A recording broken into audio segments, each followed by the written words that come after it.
I thought that was disgraceful, and I thought Boris Johnson and the people working at Number 10 who were having those parties, when I had friends of mine who were literally saying goodbye to their mothers on FaceTime on their phone because they weren't allowed in to see them. I knew people in care homes where it ripped through and killed a third of the people in the home in 2 weeks.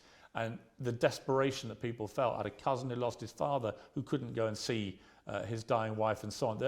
It's disgusting. There were terrible stories. It's criminal. Terrible stories. It's disgusting. So let me ask you a question as a professional, because we're both adults and we're both very smart. As a professional, which is more likely, that the government believed COVID was deadly and everybody should be truthfully afraid and locked in their houses, but because they had this spirit inside of them and they couldn't resist the idea of a party, decided to risk their lives to party, or they lied on the television trying to scare everyone and enslave them and lock them in their houses, knowing it's garbage, knowing it's a lie, and not caring, and had a party behind everyone's backs so they didn't think they'd get caught? Which one is more likely as a professional, as a logical human? Why don't we just agree that they were a bunch of rank hypocrites, stupid people, who were behaving utterly selfishly, to the extent that the Queen, when her husband, Prince Philip, dies, is in the church on her own, in a mass, with none of her family around her after losing a rock of 70 years. And it turned out the night before, Downing Street had, I think, 2 parties, including a karaoke party. I think that was shameful and disgraceful.